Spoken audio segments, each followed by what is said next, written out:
Pessoal, muito boa noite. Agradecemos então ao Jonathan pela música. Muito obrigado, muito legal. Vamos dar prosseguimento então com a conferência central de hoje.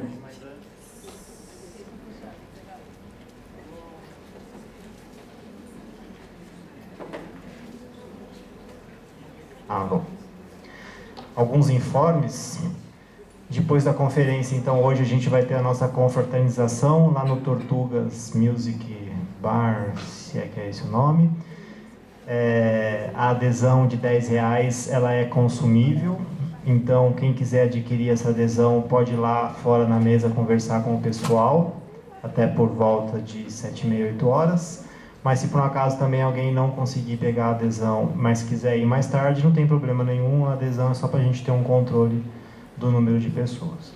O outro informe é que amanhã o food truck vai estar aí de novo, lá embaixo, naquele lugar onde a gente fez o coffee. Ele vai estar a partir da hora do almoço, para quem tiver interesse de comer lá. E eu acho que são esses os informes. Então agora vou chamar para a mesa o nosso colega João Batista de Medeiros para conduzir os trabalhos desta noite.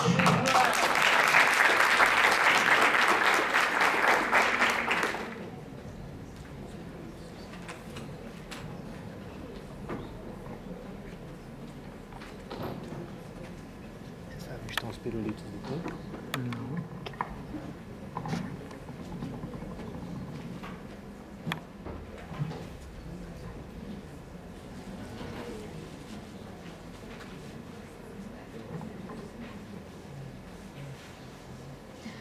Boa noite a todas e a todos.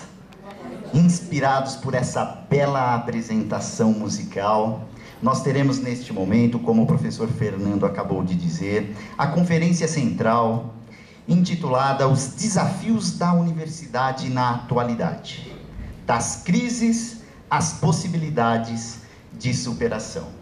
Para conduzir as reflexões, eu convido, por gentileza, para compor a mesa, a professora doutora Maria Antônia Ramos de Azevedo,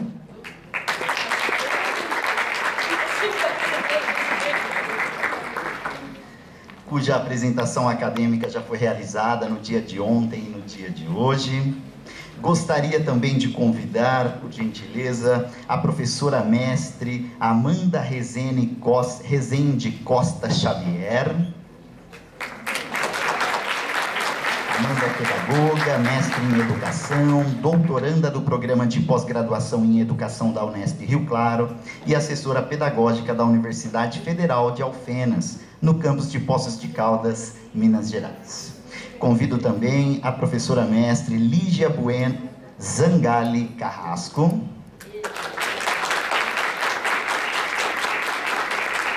Professora Lígia é formada em Pedagogia pela Unesp Rio Claro, mestre em Educação e doutoranda no campo da Pedagogia Universitária. Atua na educação básica há 26 anos e atualmente é diretora de Escola de Educação Infantil. Professora mestre Estela de Melo Silva,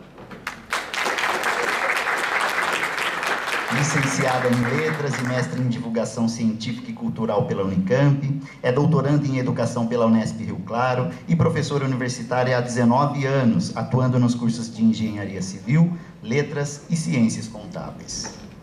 Convidamos também o professor mestre Ricardo Abdala Barros, professor Ricardo estudou flauta transversal e formou-se em regência no Conservatório Dramático e Musical Dr. Carlos de Campos, em Tatuí, São Paulo. É licenciado em Letras e em Música. Trabalha como professor de música na Rede Municipal de Ipeúna, São Paulo, desde o ano de 2007. Atualmente é diretor da Escola Livre de Música e maestro da Banda Musical de Ipeúna. Tem mestrado em Educação pela Unesp Rio Claro e atualmente realiza pesquisa de doutorado nesta mesma instituição. Convido também o professor mestre Anderson de Lima.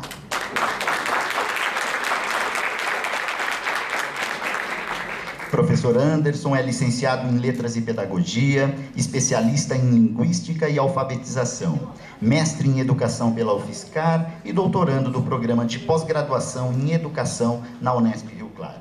É diretor de escola na Rede Municipal de Ensino de Rio Claro e também professor da Faculdade ACER Rio Claro.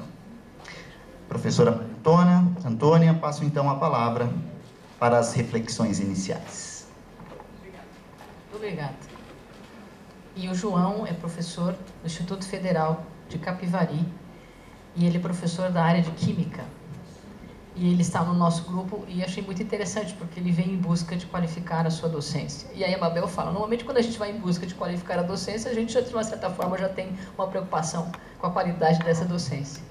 Então o João também vem nos contribuir bastante dentro do grupo de pesquisa, né, no conhecimento na área de Química. Obrigada, João. Gente, então, boa noite novamente. É um prazer estar com vocês de novo e obrigado por vocês estarem aqui, apesar dessa tempestade, né, que cai sobre a cidade de Rio, o que está acontecendo de tudo. Cai sobre a cidade de Rio Claro. Deixa eu explicar como é que essa mesa vai estar se organizando. Então, assim, eu vou fazer uma fala bem rápida. Quem que vai controlar meu tempo agora? Professor Fernando? Vai ter a plaquinha? 5 minutos, 10 minutos? Tá. A Mariana está lá, já está dizendo que, quanto tempo eu tenho? 10, 15? Ah, tá. É o Fernando que vai dizer. Então, assim, a ideia da nossa fala hoje, eu vou fazer uma fala breve, eu prometo, né? Trazendo alguns elementos, inclusive, que a professora Mabel contemplou magnificamente na noite de ontem e também hoje de manhã. Então, eu faço algumas reflexões a partir disso também. E ao pensar essa mesa, o título dessa discussão, a gente fala um pouco da questão dos desafios, né, e das superações. E quando a gente pensa em superações, a gente pensa em possibilidades. E aí eu fiz a questão de convidar os meus orientandos de doutorado no momento. E eu penso que eles precisam dizer algumas coisas que eles têm pesquisado.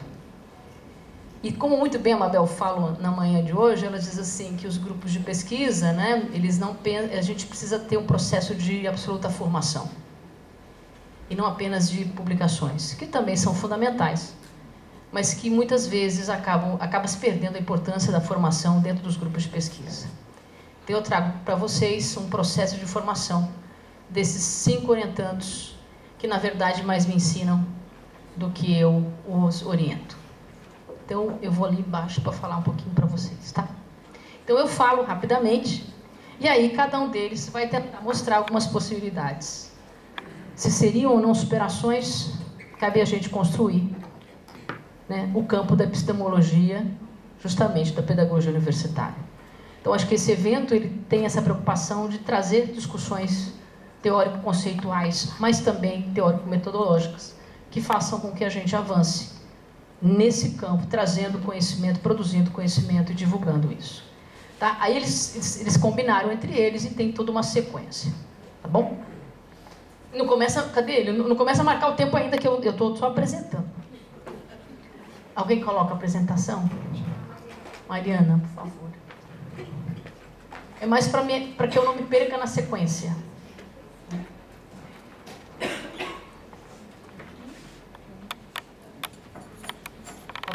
15, 20, diz. Fica até longe dele. Vou botar ele mais um pouquinho. Aí ele não me enxerga, ele fica com vergonha.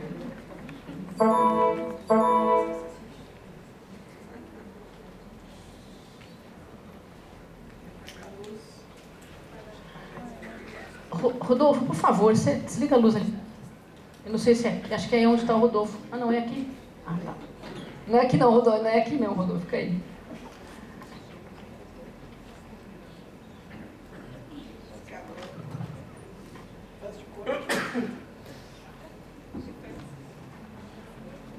Na verdade, esse material foi construído mesmo a 6 mãos, né? Então, foi uma coisa de um processo também para a gente se organizar enquanto ideias.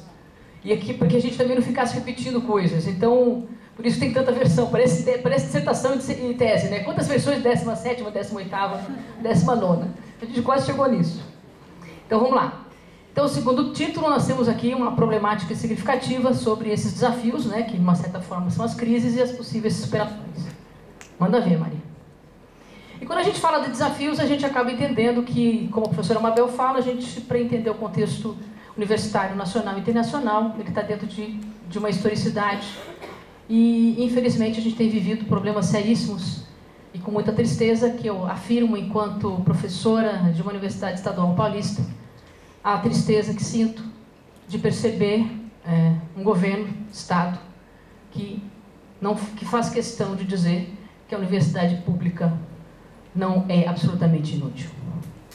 Quando o Estado afirma que a educação só dá prejuízo, a gente começa a perceber qual é a verdadeira política que está por trás de ações como essa. Então, vou fortalecer a fala da Silvia e diz assim, é com mais ânsia de luta que a gente precisa, sim, lutar pela qualidade, mas também pelo ensino público deste país. Mesmo que as políticas nacionais e também nacionais atualmente e estaduais digam não. E eu fico muito feliz de perceber que nesse evento existem pessoas que vieram de todas as partes, que têm uma preocupação grande para discutir educação, também no ensino superior. E em decorrência disso, a gente fica se perguntando qual é o futuro da pedagogia universitária, cujo cenário nacional nega a universidade e, consequentemente, nega quem coabita esse espaço. E nega a coisa mais fundamental, que é a possibilidade de resgate da universidade enquanto uma função social, cultural, política, econômica e científica. Vivemos hoje o contrário da valorização. E a gente precisa se fortalecer. Por isso que as redes são absolutamente fundamentais, para que a gente mostre ainda mais que temos que lutar pela educação em todos os níveis de ensino. E a universidade tem um papel fundamental na construção desta realidade. Vamos lá. E aí, nesse dilema enorme, a gente acaba vivendo uma grande dualidade. Por um lado, a gente tem políticas e ações que nos fazem verdadeiras situações complexas. E currículos que são elaborados e políticas que são impregnadas, que acabam modificando a ação dos próprios professores e o porquê dessas universidades existirem. E aí a gente também acaba vivendo uma ideia de que na universidade, em função da lógica por trás da universidade, nós temos uma perspectiva de que ela tem que atender o mercado. A minha luta durante todo o tempo da minha formação é evitar com que a gente tenha a preocupação e a única função da universidade é atender o mercado. E eu pergunto, que mercado? E eu pergunto, dependendo do mercado, penso que temos que ser um espaço de luta. E muitas vezes as políticas acabam nos levando a construir currículos e cuja ideia de conhecimento fica absolutamente impregnada de uma ideia paralisada, rígida, extremamente disciplinar e extremamente fechada dentro dela mesma. Mas, ao mesmo tempo, eu tive um movimento no Brasil, alguns anos atrás, e a gente precisa se lembrar disso, que muitas pessoas não acreditam, que alguns anos atrás, nunca no Brasil se investiu tanto no ensino público universitário. Nunca tivemos tanta expansão das universidades. E com o movimento do Reúne, 2008, 2010, nós tivemos as universidades federais que nasceram numa perspectiva interdisciplinar. E aí esta ideia de interdisciplinaridade vai contra uma perspectiva de um currículo fechado, onde o professor se sente dono de uma carga horária e de um determinado conhecimento que diz, isso aqui é meu, ninguém tasca, eu vi primeiro. Consequentemente, a universidade precisa entender que o conhecimento ele precisa ser construído além de fronteiras. Mas, infelizmente, a gente acaba vivendo currículos, muitas vezes, apenas focadas nas grades, ou universidades buscando a construção de matrizes curriculares. Infelizmente, nós não entendemos o que é currículo. E a gente acredita que currículo é simplesmente a grade de disciplina. E aí a gente fica brigando por isto. Mas, no fundo, ninguém está interessado em saber que tipo de formação e que tipo de qualidade de formação eu preciso desencadear na construção da profissionalidade da individualidade, da coletividade desse indivíduo que a gente tem a pretensão de formar. Ao mesmo tempo, eu fico observando essas disciplinas isoladas, mas a gente tem uma discussão fundamental da interdisciplinaridade. Agora, o chique não é ser inter, o chique é ser transdisciplinar. Você coloca essa palavra no raio dos PPP, ninguém entende.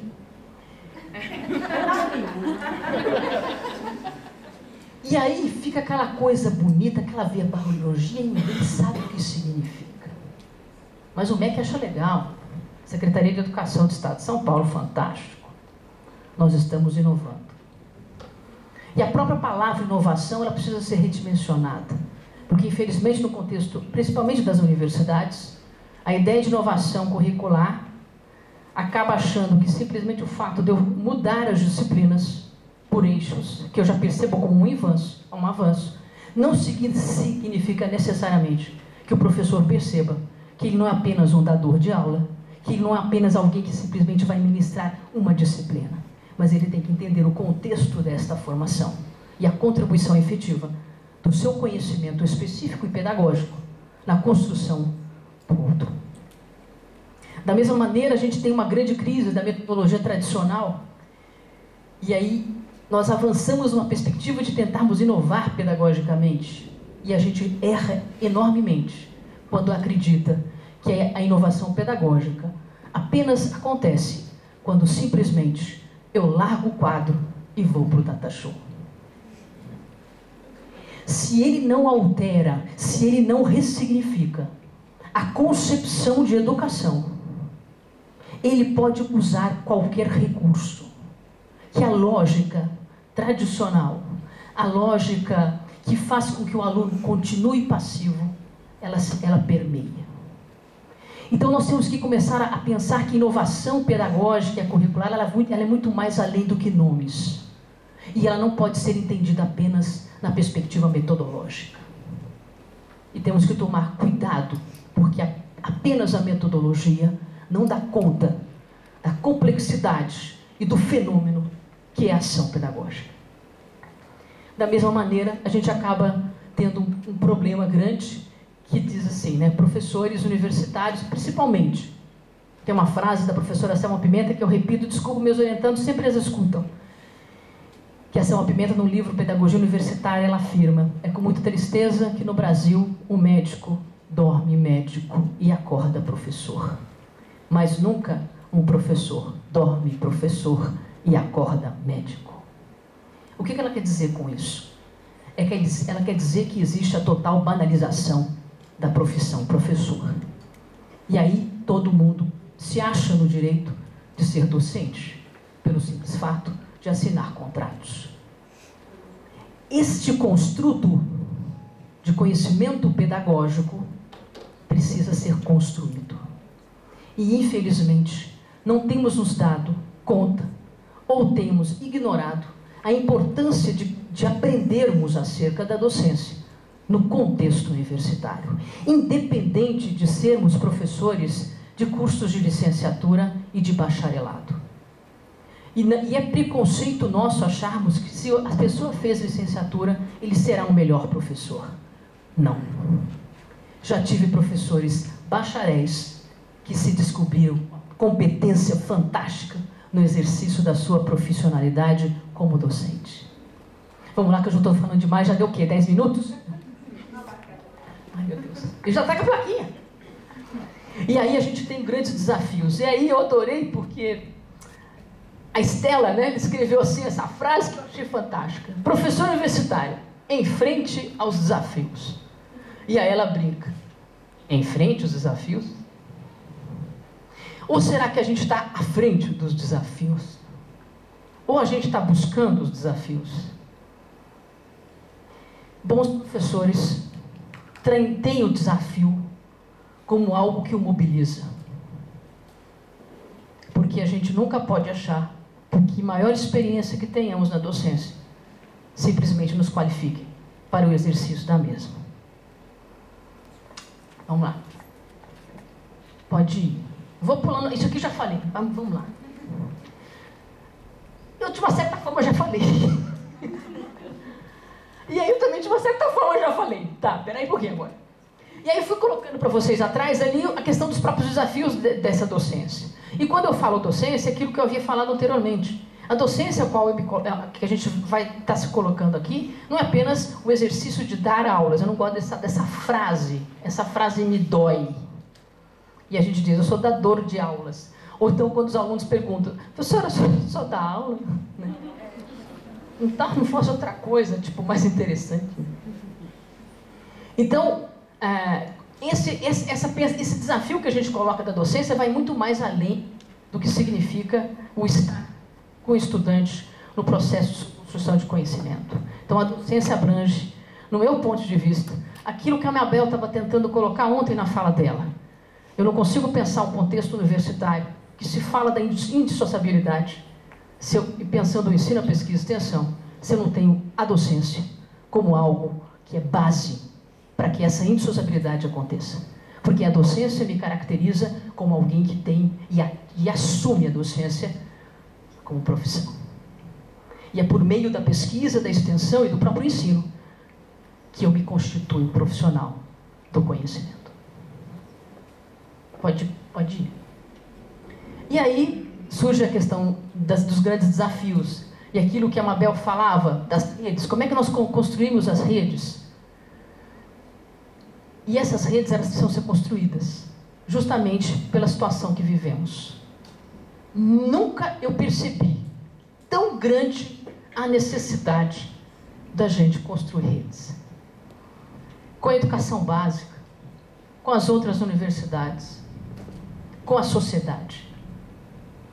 Independente, muitas vezes, das universidades. E a Mabel deu uma sacada muito legal hoje, na hora do almoço, comigo e com a Silvia. E ela disse, eu vou pegar as tuas ideias, depois você fica comigo, pega o microfone aí e questiona. E ela disse assim uma coisa que foi uma sacada fantástica. Às vezes a gente fica muito preso em criar redes que foquem nas instituições. Só que as instituições, muitas vezes, elas são muito amarradas. E a gente acaba burocratizando também as relações. Consequentemente, isso afasta.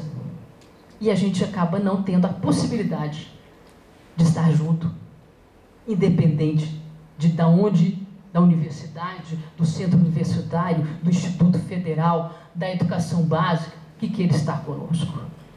E a sacada foi interessante, porque ela diz, nós temos que criar redes de pesquisadores. Porque são eles que vão... E esta articulação e esse trabalho coletivo é que vai permitir com que a gente avance e mostre, inclusive, para a sociedade que a gente precisa, que essas, infelizmente, né, essas paredes que muitas vezes as universidades têm para com a realidade, elas acabem. Porque a gente precisa estar o tempo inteiro nessa interface. Valeu aí o almoço. Pode ir. E aí uma notícia que foi uma fala da Mabel e o texto que ela escreve. Você lembra o texto, o livro que você escreveu, Mabel? Qual texto? Tem um artigo da Mabel que ela trabalha de uma forma muito interessante, que ela coloca a aula como espaço de formação. Eu, inclusive utilizo esse texto com os meus orientandos e com os meus alunos da pós-graduação. E eu achei interessante porque ela tenta trazer a ideia de inovação, que eu estava falando. Hoje a moda é falar de inovação, né? A gente tem que tomar muito cuidado com isso. A inovação, o conceito de inovação é justamente a possibilidade de pensar algo novo, mas não negando o antigo, mas avançarmos nisto. E esse avanço, ela acredita que passe necessariamente por inúmeras rupturas. Por que rupturas? Porque, infelizmente, a grande maioria deste auditório aqui, se não me engano, estou vendo a galera mais velha, tipo da minha idade, tá? Desculpa todo mundo. Nós tivemos uma formação, muitas vezes, absolutamente tradicional. Então nós temos, eu gosto sempre de dar esse exemplo, quase 30 anos de banco escolar. Só que esses 30 anos de banco escolar reproduzem uma lógica de conhecimento e de ensino, cuja ideia é a transmissão, é a ação passional, é a não crítica, é o não diálogo, é o não a refutação, é o não ao questionamento, inclusive, daquilo que faço. Consequentemente, nós temos que fazer uma ruptura conosco. Porque quer queiramos, quer não, inúmeras vezes reproduzimos aquilo que tivemos como exemplos de não docência. Ou aquilo que eu chamo de uma docência não decente. E muitas vezes a gente espera que as inovações pedagógicas... Gente, brinca.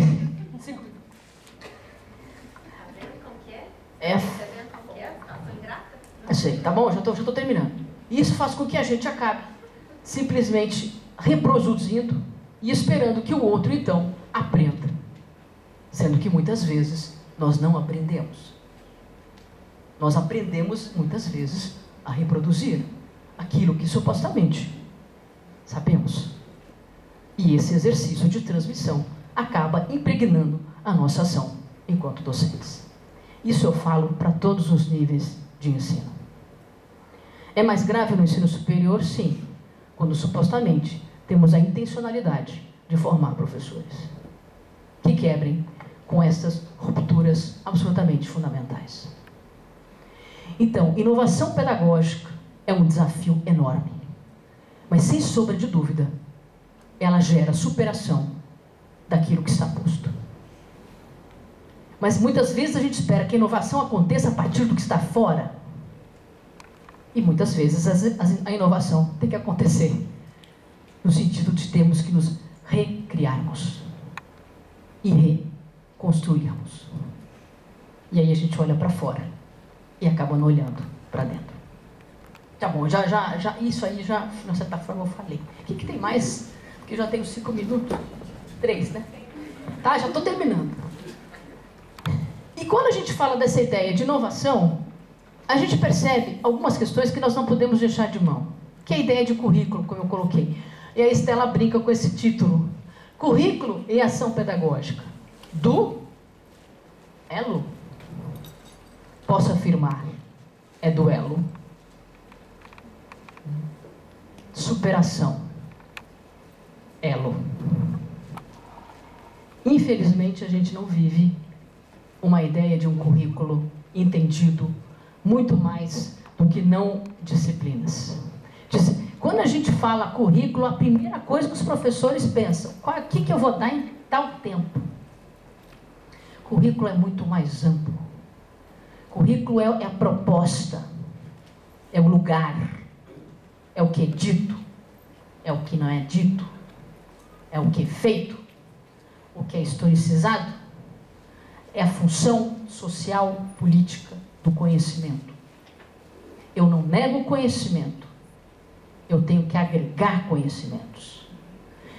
E disciplina não é simplesmente, a matéria não é simplesmente alguma coisa maior do que o homem.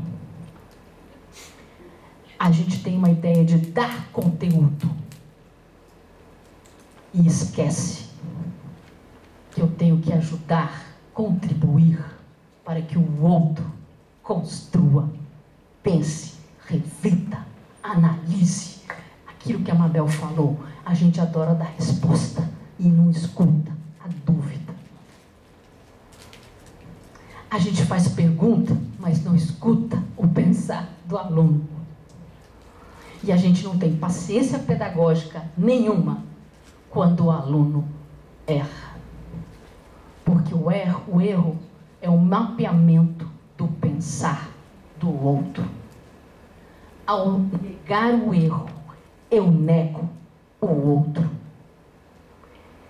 O erro é uma ferramenta que me ajuda a entender o construto ou não do pensar do outro. E a gente não aprende isso, porque durante toda a nossa trajetória de estudante, errar era feio. E a primeira coisa que a gente fazia era apaga. E aí quando eu olhava, eu não sabia mais aonde eu havia errado. Aí eu fazia de novo e errava no mesmo lugar, porque eu tinha vergonha. E eu nunca entendi que aquilo lá estava me dizendo onde é que eu estava. Tá, 1 minuto, 2 minutos. Tá. Vamos lá, eu me emociono aí. Isso aí de uma forma eu já falei. Já falei tudo. Não. Na universidade hoje, principalmente nas estaduais, a gente é muito forte ainda no planejamento do professor, que ele precisa fazer o seu plano de ensino, que de uma certa forma é a organização do seu trabalho. Só que a grande maioria dos professores que vão organizar o seu trabalho docente, ao fazer o plano de ensino, nunca leram o projeto político-pedagógico. E nunca leram o projeto de desenvolvimento institucional. Consequentemente, quando eles organizam um plano de ensino, onde vai estar contigo toda a organização do seu trabalho, objetivos, metodologia, ação pedagógica, ele pega o livro, um índice de um determinado livro, ou de vários livros, e faz a ideia de um plano de ensino. Nessa dimensão de plano de ensino, eu tenho uma visão individualista. Nunca eu vivi tanto a solidão da docência. De uma certa forma, eu fico feliz porque eu não me sinto sozinha hoje. A gente vive muita solidão. E esse evento aqui mostra muita solidão. Solidão dos meus pares. E aí teve um orientando meu que disse assim: professora, não existe nenhum professor do teu departamento, que é o departamento de educação, que está no evento. E essa é a solidão que nós vivemos em todos os lugares que vamos, no sentido de tentar trabalhar alguma coisa que toca e que dói. Porque nós, professores universitários, muitas vezes ficamos muito presos em olhar o outro. E as práticas e as pesquisas é sempre olhar o outro e nunca olhar a si. Então esta solidão nos leva a fazer planos individualistas. Mas a gente quer que o cara faça o quê? Seja o cara. Que cara? Todo projeto pedagógico está escrito: contribuir para a formação integral, interdisciplinar, que coloca esse sujeito num contexto sociohistórico, contribuindo efetivamente para a construção da sua identidade enquanto profissional da área, contribuindo para o contexto sociocultural. 100% dos projetos estão escritos isso. As práticas docentes dos professores, infelizmente, na sua grande maioria, são individualistas. E muitas vezes nunca trabalhamos o conhecimento interdisciplinar, mas exigimos que os nossos estudantes os tenham. Então fica difícil ensinar alguma coisa que nós não sabemos. 1 minuto? Já acabou. Pode passar. E aí eu trago algumas... só mais 1 minuto, porque eu não consigo finalizar. Algumas ideias de emancipação. Então, nessa ideia de emancipação e de busca de superação, tem um texto muito bonito da Emma Passos, né, que ela discute o projeto pedagógico. Eu gosto muito de usar essa ideia dela, porque eu vejo a emancipação acontecendo. Ela afirma que as escolas e as universidades, elas têm os projetos políticos pedagógicos simplesmente como documentos regulatórios. Certo? O MEC está aí, o Conselho Estadual da Educação está aí. Inclusive o Conselho Estadual da Educação tem uma tristeza danada, porque ela imputa uma lógica que está obrigando hoje os cursos de licenciatura do Estado de São Paulo a usarem determinadas coisas sem a consulta, sem a discussão. E hoje, agora, a gente está sendo responsável em formar professores na educação básica. Então, hoje, no currículo dos cursos de licenciatura, nós temos que dar aulas de história, geografia, matemática, sem contar todo o processo de construção do licenciado. Então, nisto, a gente percebe o quanto a política interfere na construção desses estudantes. E nesse texto da Ilma, ela diz assim: nós temos que pensar que os projetos pedagógicos, eles são regulatórios. Mas o grande movimento vai ser quando nós percebermos que os projetos políticos pedagógicos podem se constituir ações emancipatórias. Quando eles se constituem ações emancipatórias? Quando nós, professores e estudantes têm uma força desgraçada que devia usar bastante. Quando a gente percebe que é por meio do exercício de resgate da proposta, a gente emancipa o outro, mas busca emancipar-se. A gente quer a emancipação do outro, mas a gente continua amarrado a inúmeras coisas. Então, essa é a ideia de emancipação, a qual eu falo. Estou acabando, já terminei. Estou indo embora, calma. Já estou caminhando, pode ir, vai rápido, vai, passa. Então, por que a pedagogia universitária? Então, a pedagogia universitária ela surge com essa grande característica, essa grande problemática.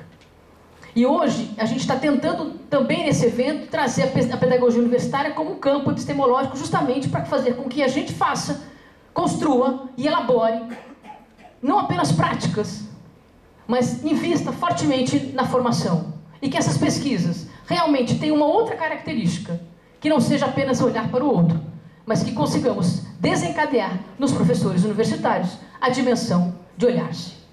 E aí, por isso, que o meu querido amigo Fernando, na fala de hoje à tarde, de manhã, estou ficando velha, calma, que ele afirma a importância de que nós precisamos fazer com que estes saberes que temos, esses conhecimentos que temos, eles sejam aprendidos de uma outra forma. E quando ele se aproxima da gente como professor de música, que já tem uma perspectiva interdisciplinar, ele acaba nos ensinando, porque ele se aproxima. E eu admiro professores de outras áreas que se despem e se aproximam e dizem: preciso aprender. Parece que professor universitário, quando a gente diz que não sabe, é vergonhoso. A ação profissional interdisciplinar passa necessariamente pelo movimento de eu me despir das minhas certezas e observar o outro e aquilo que o outro tem para dizer. Não tem que eu estou bajulando não, porque é por causa do tempo, tá? E a ideia da pesquisa, a qual Fernando reforça, é que a pesquisação pode ser um elemento absolutamente fundamental para que a gente possa ter, na pedagogia universitária, um campo meteórico-metodológico inovador, porque a gente vai conseguir construir as rupturas necessárias daquilo que somos como professores e daquilo que fazemos como pesquisadores. Já falei? Não, isso pode pular que eu já falei. Pior que até um esquema aí. Mas eu vou deixar esse material todo. Pode passar, que eu tenho um segundo. Vai. Aí existem algumas possibilidades de pesquisa. Isso tem aparecido. Não significa apenas que isso vai acontecer ou que isso seja o caminho. Mas o que eu quero dizer é que a gente consegue vir a enxergar além e perceber que a gente tem muito o que fazer, muito o que rever. E é nesse momento que eu passo a palavra. Viu? Só 2 minutos atrasados. E agora eu passo a palavra para quem está tentando mostrar para a gente possibilidades. Aí depois eu volto, que eu ainda tenho um tempinho. Tá? Obrigada.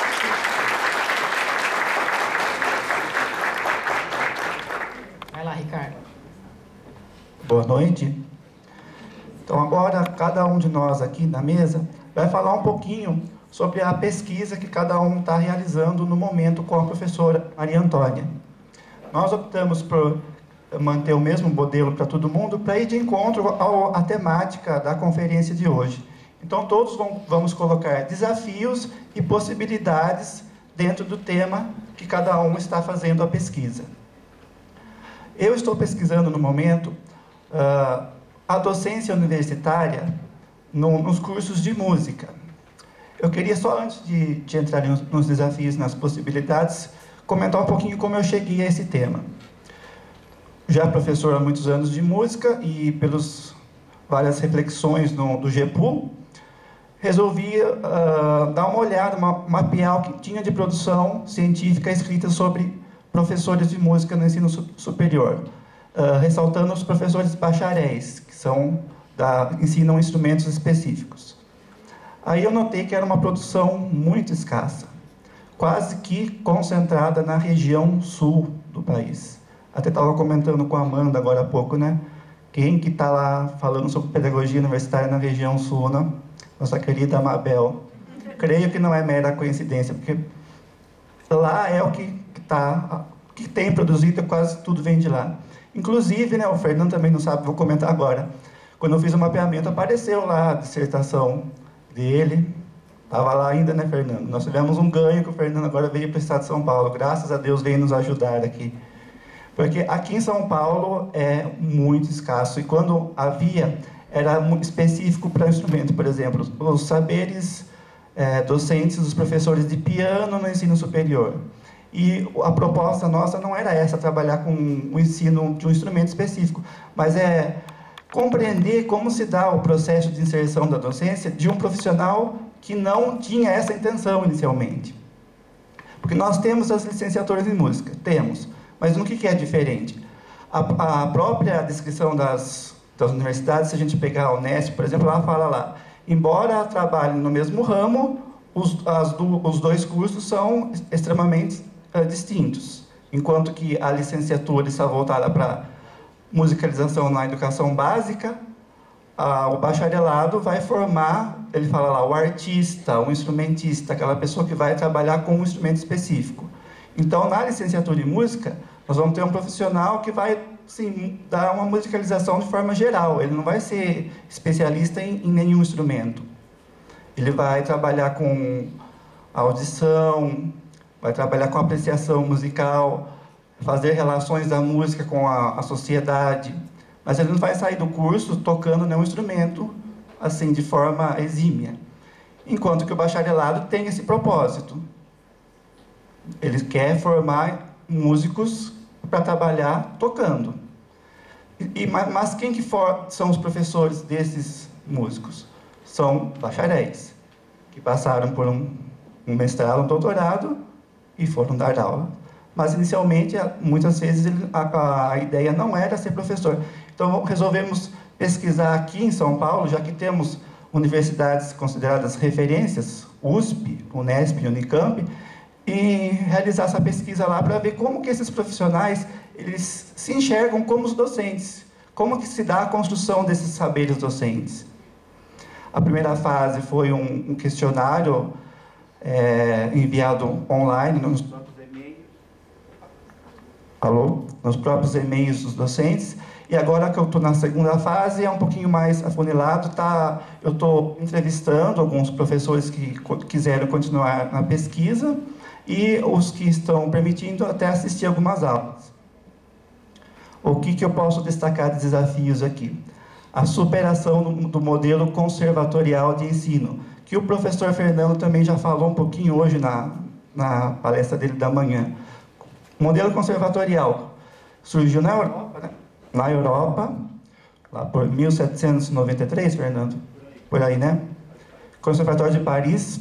Porque antes não existia nenhuma instituição que fornecia um ensino formal de música. A pessoa geralmente aprendia na família, com o pai. O pai era músico, aprendia ali mesmo. Então, o Conservatório de Paris foi a primeira instituição que formalizou o ensino de música. E esse ensino era individualizado, aula individual, com foco no virtuosismo, ou seja, quanto mais rápido tocar, melhor. Quanto mais notas por segundo conseguir fazer, melhor. E com fins profissionalizantes, para trabalhar, para viver de música. Se alastrou por toda a Europa e chegou aqui no Brasil, acho que em 1845, e adentrou as nossas universidades até os dias de hoje. Outro desafio é o reconhecimento da importância de outros saberes, além dos específicos da área. Acho que a professora Noeli falou hoje, a docência também é um saber específico, também necessita de um saber específico, mas muitas vezes não é encarado dessa forma. Eu tive respostas, por exemplo, em entrevista, onde a pessoa falou, o saber pedagógico ele é importante para ajudar, mas ele não é o principal. Tem gente que até quantificou, me disse, o saber da área, ou seja, o saber da música corresponde a 80% da importância dos saberes dos professores. E aí uns 20% é bom ter o saber pedagógico. Cheguei a ouvir isso. Então, mesmo quando ele é reconhecido que é importante, é numa escala muito menor, né? A balança é muito desigual. E como possibilidades, eu cito aqui os métodos ativos, Os métodos ativos, começaram a surgir a partir do século XX. A literatura separa eles em primeira e segunda geração. Nós estamos na segunda geração, que é a partir da metade do século para cá. E esses métodos ativos, eles reconhecem a criatividade como uma essência ontológica. Também vai um pouco de encontro com o Fernando falou hoje, que ele perguntou quem aí acha que é capaz de tocar um instrumento. Esses métodos dizem que todo mundo possui uma certa capacidade criativa. Mas como é que vai trabalhar isso? Se a gente só ficar reproduzindo peças do passado e não valorizar o que o sujeito pode também contribuir, nós vamos ficar no modelo conservatorial para sempre. E uma outra questão é a assessoria pedagógica, que pode estar ajudando profissionais que não são docentes a estar inserindo nesse ramo. Que não vou me adentrar nesse campo porque temos a Amanda e a Lígia que falam esse tema com muito mais propriedade do que eu, né? Elas vão falar um pouquinho mais. Mas muitas vezes os docentes nem sabem que existe isso dentro da universidade a qual eles trabalham. Pode passar mais. E para terminar, cada um de nós selecionou um trecho ou dois de algum autor que está sendo usado na pesquisa. E coincidentemente o meu caiu aqui com a professora Amabel, né? Não sabia que ela ia estar presente, mas é uma honra que ela esteja. É importante fazer uma reflexão mais rigorosa da formação do professor universitário. Diferentemente dos outros graus de ensino, esse professor se constituiu historicamente tendo como base a profissão paralela que exerce ou exercia no mundo do trabalho. A ideia de quem sabe fazer, sabe ensinar, deu sustentação à lógica do recrutamento dos docentes da educação superior. Então, isso cai como uma luva para a gente. Quem sabe fazer, sabe ensinar. Podemos transferir isso aí. Quem sabe tocar, sabe ensinar. Ou melhor, quem sabe tocar bem, sabe ensinar bem. Aquele professor que é um virtuose, né, Fernando, que debulha, entre aspas, o instrumento, ele é considerado o professor.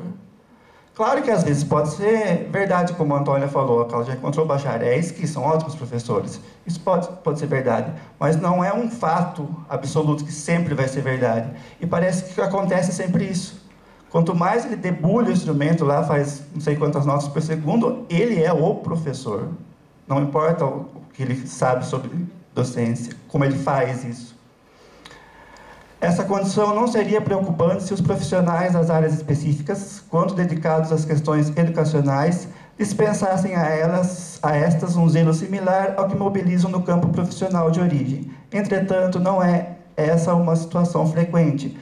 Essa frase da Mabel pude comprovar já um pouquinho no que eu venho pesquisando, realmente, como eu falei para vocês, né? Quando é reconhecido a importância dos saberes docentes, a balança vai lá embaixo. É aquela menor parcela, pela declaração dos próprios docentes, né? Eu acho que a minha parte encerra por aí. Agora eu vou passar para a Estela.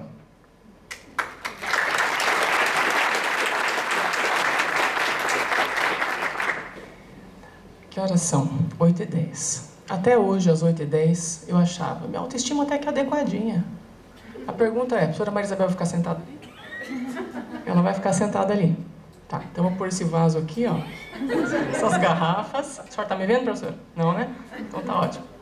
Isso é tudo uma brincadeira para dizer uma grande verdade. Ela é uma inspiração, né? Então, ela vai ficar aí e vai disfarçar qualquer coisa, tá bom? Estamos conversadas? Meninos, eu venho da área da linguagem. Então, eu sou a moça que faz do elo, entre parênteses, em frente, separado, em frente e junto, né? Eu gosto muito de brincar com esse instrumento que foi dado por alguém muito sapiente, porque é um privilégio. Então, eu fiz uma brincadeira com o título da tese, porque eu venho desse espaço, eu me vejo com muita tranquilidade nele, eu acho que ele é muito... Eu acho que qualquer palavra tem uma segunda leitura.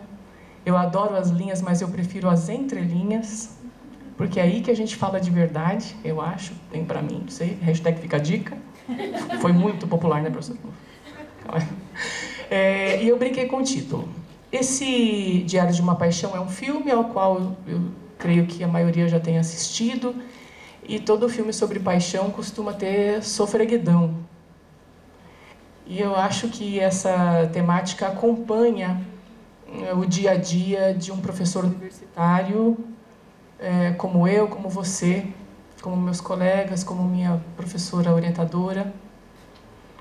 Então, eu resolvi tirar o chão de X, que intitula o filme, e colocar chão com CH, para brincar, entre aspas. A gente nunca brinca quando faz pesquisa, mas para negociar um duplo sentido com esse chão. Também estou negociando um sentido com o pai, da paixão, que não me parece que seja um pai apaixonante e nem apaixonado. Estou chegando a algumas conclusões, algumas inferências que esse pai possa ser, inclusive, CNPq, não sei, hashtag fica a dica. Temos um pai que nos cerceia, que tem um discurso acolhedor, é só você dar um pulinho lá no site, você vai verificar a definição do que seja o centro de pesquisa. Lá você também encontra a definição do que seja um grupo de pesquisa. E aí a gente teve a ideia de olhar para o nosso próprio grupo de pesquisa, que é muito da hora falar do outro grupo, mas é muito complicado falar do nosso.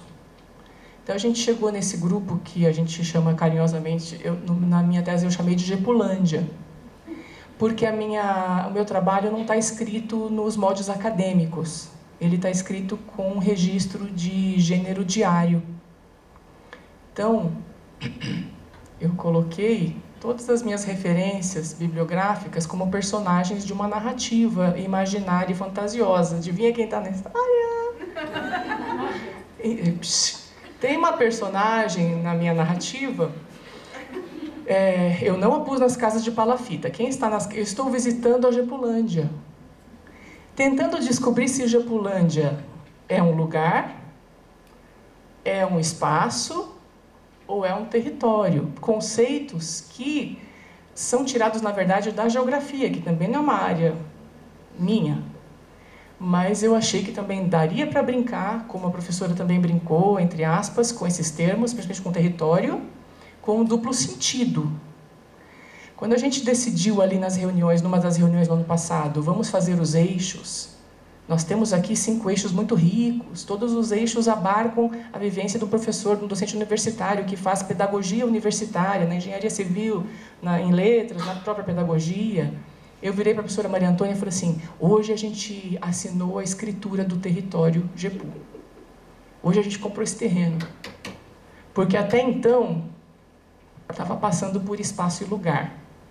Era só mais uma questão geográfica. Mas faltava identidade, e a gente passou por esse processo de uma maneira muito natural.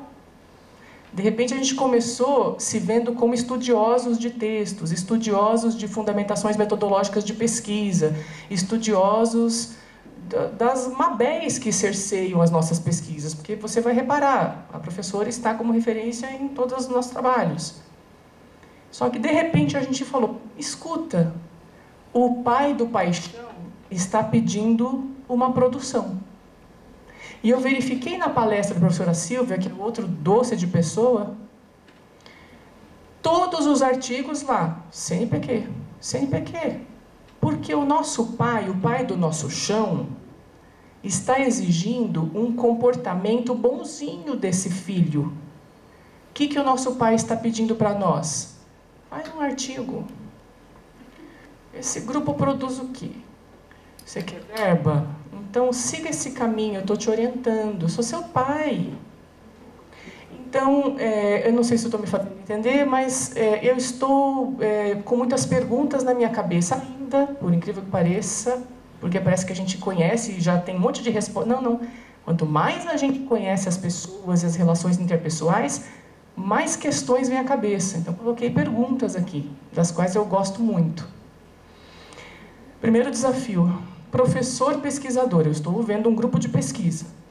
Professor universitário precisa permanecer, estar, compreender, vivenciar um grupo de pesquisa. Para eu ser um professor pesquisador, o meu pai do paixão me convida a ser um professor pesquisador ou ele me convoca? Muita diferença entre esses verbos. Gente, eu vou trocar de microfone porque ele tá... Tem algum mais estável? É um convite... Obrigada. É um convite que a minha universidade... Eu também trabalho com universidade particular, não pública. Mas há muito tempo estou no mesmo lugar. Eles me convocam à produção? Eles me convocam a ser um professor pesquisador? Eles me convocam a ter um grupo de pesquisa? Permeia a obrigatoriedade? Ou eles me convidam? Professora, tudo bem, querida? E aí, que tal se você... Não, me parece que não. Me parece que é o primeiro estado das coisas. Se há essa convocação, nesse locus de trabalho, nessa constituição do sujeito professor, eu tenho que lembrar que eu tenho um sujeito antes do professor pesquisador. Eu, professora Estela, me enquadro nessa subjetivação do sujeito aí? Eu gosto de ser convocada para ser professora pesquisadora? Segundo desafio que eu ponho como pergunta. Os grupos de pesquisa são grupos de pesquisa ou se constituem como grupos de estudo e estão cadastrados lá no Paixão como grupos de pesquisa? Se isso acontece, por que acontece? Se não acontece, o que é a pesquisa? Essa questão heterogênea, né, multidisciplinar e tão rica, ela está agregando a pesquisa, ela está diluindo o centro da minha pesquisa. É tudo desafio, então não tenho resposta para isso ainda, são desafios, são perguntas que me inquietam. Subjetivação do professor pesquisador, como que eu lido com essa... Porque eu lembro no último encontro do mês passado, Rodolfo trouxe uma experiência de geografia. O outro trouxe uma experiência de engenharia civil. Eu trouxe a experiência de professora de português, até comentei com alguém hoje no nosso grupo de apresentação de trabalhos. Alguém disse, acho que foi Verusca, está aqui? Valesca? Ui, olha. Oi, Valesca. Ela falou assim, ela trabalha com assessoria, né, Valesca? Ela compartilhou com a gente hoje à tarde. Olha, não tem plaquinha não, né, Fernanda? Ah, tá. Ah, tem plaquinha? Nossa, sou só doutorandinha. A Valesca trouxe a questão de que o médico se vê professor, e aí ele fala, mas eu sou médico, eu não sou professor. Não se reconhece como tal, como professor. E eu disse para a Valesca hoje, Valesca do céu, eu estou no caminho inverso. Porque eu, como professora de linguística, eu chego no curso de engenharia civil. Eles olham, que essa moça, coitada. Ai, meu pai. Eu tenho que provar o tempo todo por que eu estou ali. Justificar o meu... Porque a gente não quer ver análise sintática. Eu não estou trabalhando com análise sintática. Só acho que você precisa, segundo aqui as suas necessidades de trabalho, vimos aí falar sobre isso hoje, não sei, quem sabe um documento de licitação é útil para você? Talvez você precise da ferramenta linguística. Um relatório descritivo da obra será útil para você? Talvez você precise do meu produto. Então, olha, gente, a última questão que eu vi sobre professor na mídia me deixou muito chateada, muito frustrada, muito decepcionada com tudo nesse mundo. Luciano Huck falando, fazendo convite em todos os outdoors do Brasil. Como é que era a propaganda do Grupo Anhanguera? Aumente sua renda. Deu vontade de pichar. Mas não, calma, não só a vontade, fiquei boazinha. Aumente sua renda. Seja professor, faça educação à distância de pedagogia. Por cento e sei lá quantos reais, em um ano e meio você liquida isso aí, ó, já ganha um dinheirinho rapidinho. Faça um bico. Faça um bico. Tinham vários, hein? Tinham vários slogans desse nível. Aquilo me arrepiou. Olha, vamos para frente. Possibilidades. Dentro desse contexto tão apaziguador de paz, quais seriam as possibilidades? Existe uma possibilidade. Criar uma territorialização desses grupos de pesquisa. Que, de repente, vem no seu pai, que deveria ser um pai apaixonado e apaixonante, um pai, de repente, castrador, exigente demais, não sei como é que você vê esse pai ao qual me refiro. Outra possibilidade, cruzar a ideia de sujeito professor, o indivíduo mesmo, professor, com o indivíduo pesquisador. Porque também a gente não consegue desassociar um professor de um pesquisador, um professor de um didatizador, um professor de... Outra contribuição de hoje à tarde, com essa eu fecho. Nós precisamos entender que para a gente se sentir dono do pedaço da terra, do nosso território, eu vou fechar com a ideia do professor Wilson, do nosso grupo também de trabalhos da tarde. Perceba o nível do... Acho que o meu grupo foi muito legal, melhor aqui. O nosso grupo trouxe discussões muito interessantes, e eu fecho com a ideia que ele trouxe sobre a palavra extensão da tríade indissociável ensino, pesquisa e extensão. Ele falou o seguinte: extensão é um termo, talvez, que deva ser questionado, porque quando você fala, olha, eu ensino, eu pesquiso, e agora eu vou fazer extensão, ou seja, é uma ideia, aí vou inventar uma palavra daqui da minha cabeça, mas é uma ideia... solitária a extensão, porque dá a ideia que eu aprendi aqui, o que eu ensino está comigo aqui, e agora eu vou expandir esse conhecimento para você. Isso não quer dizer que você está conversando comigo. Isso quer dizer que eu tenho a informação do que eu ensino e do que eu pesquiso, e porque eu tenho essa verdade absoluta, eu expando essa verdade para você. Ela fica aí. Não conversei com você. Aí ele sugeriu no trabalho dele hoje à tarde, em vez de extensão, poderíamos falar comunicação. Porque quando a gente se comunica, se não for monólogo... Oi?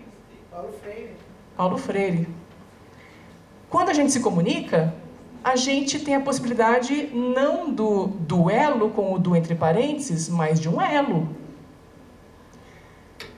É isso. Quem é o próximo? Ah, tem a fala, que não foi a da professora Maria Isabel. Professora Maria Isabel, continuamos amigas. Eu adoro esse senhor. Schwartzman, Simon, ele diz o seguinte: as universidades públicas tradicionais, não sei se o Unesp é isso, se o Unifesp é isso, vá pensando aí, as universidades públicas tradicionais, esse é o adjetivo, ainda buscam manter os antigos ideais de autonomia, de valorização do conhecimento, da liberdade, de cátedra e colegialidade, que datam de quando mesmo? De ontem? Não, datam das antigas universidades medievais. No entanto, essas universidades antigas tradicionais, não têm conseguido acompanhar as transformações mais recentes do ensino superior, que por um lado coloca ênfase cada vez maior na pesquisa científica e tecnológica de qualidade, e por outro busca ampliar os sistemas do ensino superior, tornando-os mais diversificados para a economia e mercado de trabalho. Olha, Luciano Huck. A Educação Superior na América Latina e os Desafios do Século XXI é um livro que data de 2014. Próximo.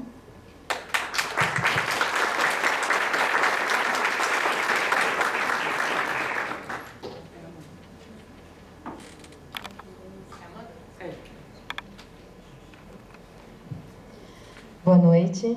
Eu acho bem difícil falar depois da Estela, porque ela é meio engraçada. E eu sou mais quadrada, então fica difícil. Mas vamos lá.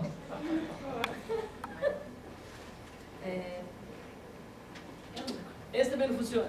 A gente vai revezando. Bem, nossa proposta de trabalho para a contribuição com o campo da pedagogia universitária se debruça sobre as assessorias pedagógicas. Alguns já participaram de umas atividades comigo e sabem que eu sou assessora pedagógica e não é gratuita essa disponibilidade em estudar essas questões. Porém, a nossa contribuição há trabalhos já sendo produzidos, como todo mundo já disse, principalmente lá nos grupos do Sul, na rede de estudos e trabalhos do Rio Grande do Sul, ali os grupos da Mabel. Então, para ser uma tese que traria algo de inovador, algo que acrescente ao campo, o nosso trabalho todo se respalda em um contexto específico, que é o contexto de inovação curricular que veio com a expansão das universidades federais do Brasil.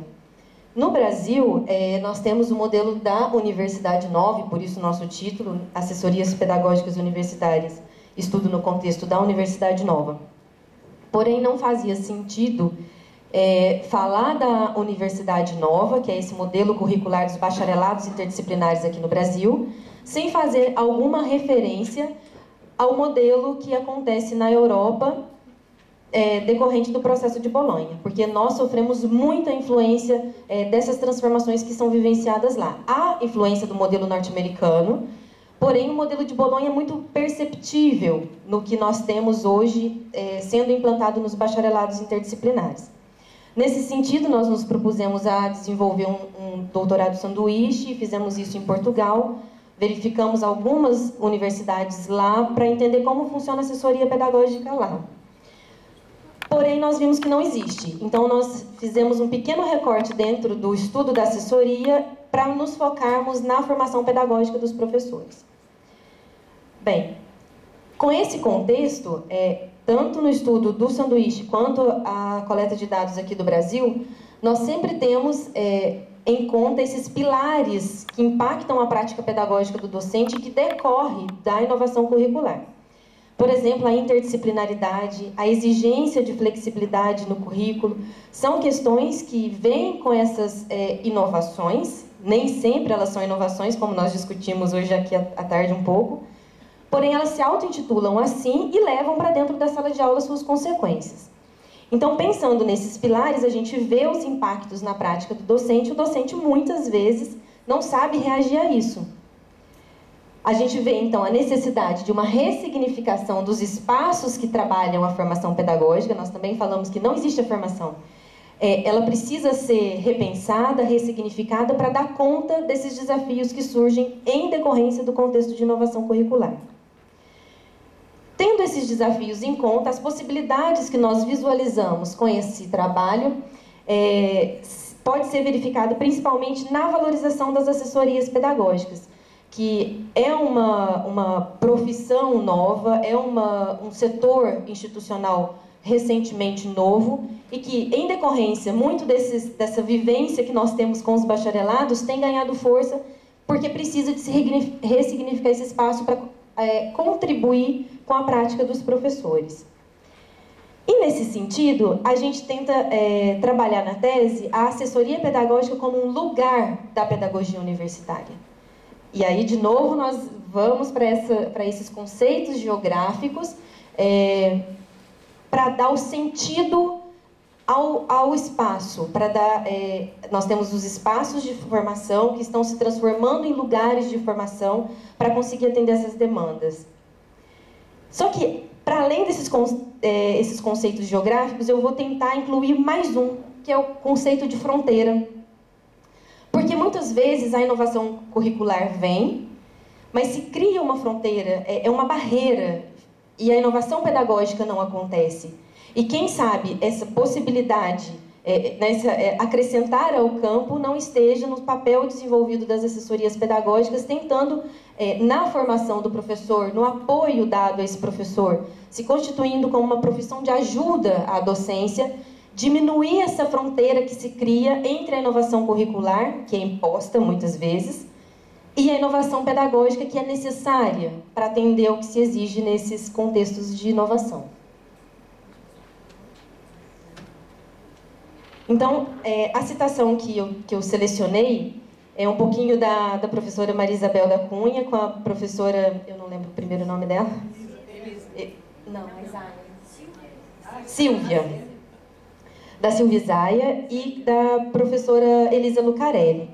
Elas trabalham com a assessoria pedagógica universitária e elas tratam a assessoria dentro do campo da pedagogia universitária, esse campo polissêmico, e aí a assessoria se constitui como uma profissão de ajuda.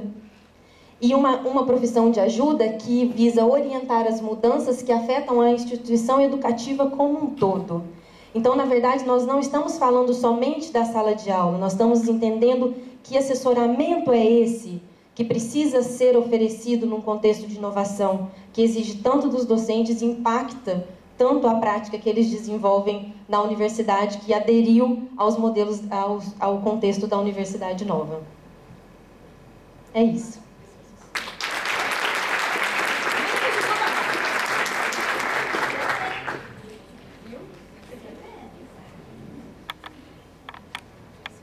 Bom, a minha pesquisa de doutorado está bem no início ainda, né? Eu ainda estou naquela fase de cumprir crédito, correndo atrás das coisas, mas nós já temos uma visão bem clara do que pretendemos pesquisar. Eu ainda não comecei coleta de dados, começo em breve, mas a minha também vai falar do assessor pedagógico, então ela se intitula Ação Profissional do Assessor Pedagógico Universitário, diálogos acerca de sua trajetória e identidade. Na minha pesquisa de mestrado, eu fui trabalhar com os espaços de formação pedagógica do docente universitário presentes em universidades públicas aqui do estado de São Paulo. E me deparei com esses espaços, né, fazendo um trabalho assim, de resistência, como nós já temos falado durante esses 2 dias, que a formação pedagógica, em qualquer lugar, ela sempre se dá como um espaço de resistência e de diversas formas, né? O nosso objetivo no mestrado era ver a questão das concepções de formação que estavam presentes e de como estava acontecendo essa formação junto aos docentes dessas universidades específicas. Mas, ao fazer essa pesquisa, eu pude me deparar com a figura dessa pessoa que está lá, à frente dessas formações. E também convivendo bastante com a Amanda, acompanhando o trabalho dela lá na Unifal, indo para eventos e conversando muito com outros assessores, porque a gente vai se aproximando, né, em virtude daquilo que a gente está estudando e pensando, eu pude começar a perceber a solidão do assessor pedagógico, em qualquer formato de espaço de formação que ele atue. Né? Porque nós vemos em universidades estaduais, especialmente, que é uma função exercida pelos próprios docentes da universidade, que acabam criando essas iniciativas, se unindo por terem, né, isso como objetivo, por verem importância, não necessariamente pessoas só da área da educação. Nós vemos esses grupos serem formados por pessoas de todas as áreas, e isso é muito interessante a gente ver. Eu tive a oportunidade, em 2015, eu e a Amanda fomos, a Silvia estava lá também, fomos para a Argentina participar de um congresso só de assessoramento pedagógico, muito interessante, um congresso grande, né? E a gente vê como lá as coisas estão caminhando assim, de forma bastante já adiantada do que a gente tem aqui, como a Mabel também comentou ontem. E eu tive a oportunidade de conviver bastante com essas pessoas que têm feito isso, apesar de não ser a minha atividade profissional, não estar ligada com a minha atividade profissional, mas eu fui me apaixonando, né, por esse universo do assessoramento pedagógico e fui sofrendo junto com as pessoas com as quais eu fui tendo contato e me relacionando. E se hoje a gente falou um pouquinho na roda de conversa com a Amanda da solidão do docente, que ela é real, mas muitas vezes é uma escolha do próprio docente, né, por não querer, sei lá, dividir, ter que olhar com o olhar do outro, né, e ficar no seu nicho lá, mais seguro do que ele está fazendo. Para o assessor, eu acredito que essa solidão ainda não é não ser solitário não é uma opção. Ele ainda está muito solitário. E talvez, se algum assessor aí não concordar comigo, depois pode falar, tá? E aí, para o doutorado, nós quisemos voltar o olhar para essas pessoas e tentar entender um pouquinho como ele se vê profissionalmente, como formador de formadores, formador de professores. Porque existe também muita dificuldade em saber qual que é a função desse assessor. Porque para cada espaço, para cada lugar, as universidades federais, então, tem o técnico, né, de assuntos educacionais, ou o pedagogo, e aí eles chegam na universidade e cada lugar fala para eles que eles vão fazer de um jeito. Né? Eu já conversei com pessoas que só atendem alunos, eu já conversei com pessoas que só ficam na parte documental, então eles só são solicitados quando eles têm que fazer um documento, um currículo, ou ajudar na discussão do currículo de um determinado curso. E em outros lugares acontecem formações mais voltadas para o trabalho da prática docente mesmo. Então ainda é, para nós, especialmente aqui no Brasil, uma função em construção e que a sua identidade ainda está muito confusa. Então, eu quero conversar um pouquinho com quem está lá na lida, para a gente tentar ver, né, o que eles estão como que eles se veem enquanto profissionais. Se quando a gente vai estudar a profissionalidade,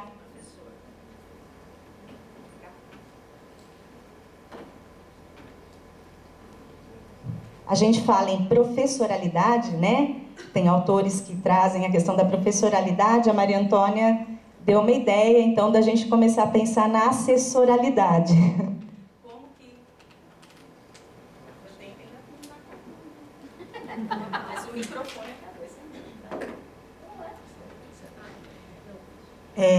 então, quem sabe nós construirmos esse conceito de assessoralidade aí no decorrer da escrita da tese, na coleta de dados.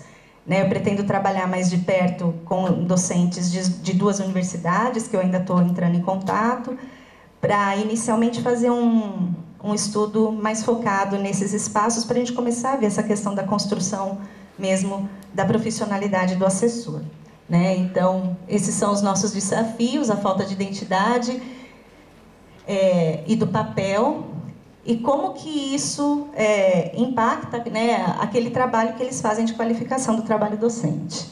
E o que nós vemos de possibilidades é promover a reflexão sobre o papel do assessor pedagógico, proporcionar diálogos e criar interfaces. Né? E nós pretendemos ver diferentes propostas, universidades que têm esse técnico, esse pedagogo, e universidades que têm esse formato que eu já pesquisei no mestrado, que tem um grupo de pessoas que se reúne, de docentes que se reúnem, e que normalmente não tem apoio nenhum institucional, como a Noeli falou hoje cedo, para ainda vão resistindo a essa questão do trabalho da formação pedagógica do docente universitário. Eu só peguei aqui o final, adivinha de quem, né? Eu pus uma fala que está já no meu projeto de pesquisa. As assessorias pedagógicas universitárias existem e estão presentes em quase todas as universidades. No entanto, por vezes, não se veem como tal. Há ainda uma busca pelo reconhecimento de seu papel e muita contradição com relação à construção de sua identidade profissional. As assessorias pedagógicas universitárias necessitam voltar para a sua profissionalidade, sua assessoralidade, para poder desenvolver um trabalho voltado para a melhoria da docência universitária em todos os sentidos.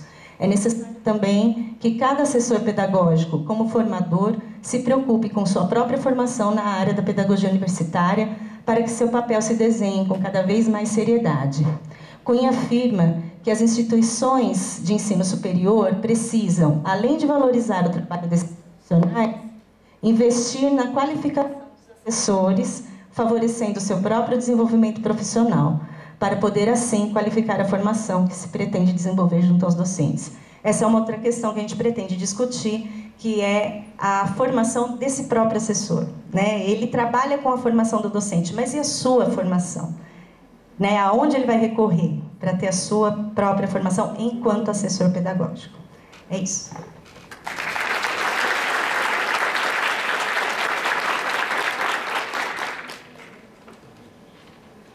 Boa noite. Eu sou o caçula do grupo, por isso eu sou o último a falar. Eu entrei no doutorado com a professora Maria Antônia há 9 meses, então um pouco nasce alguma coisa.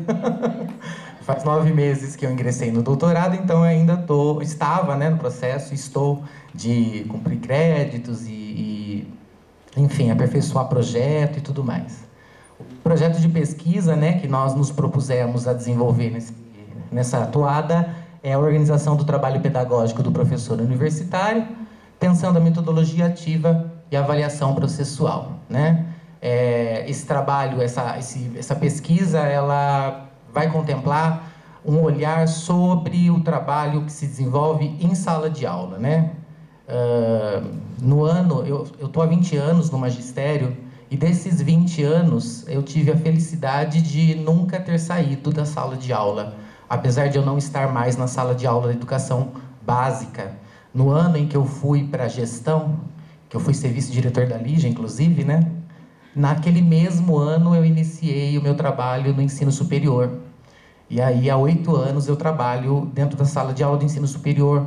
E sou muito feliz por isso, né? Eu falo para todo mundo, eu sou um diretor esforçado, eu tento fazer o melhor. mas é lá na sala de aula que eu me realizo, é lá que eu estou bem, é lá que eu me sinto feliz e realizado profissionalmente.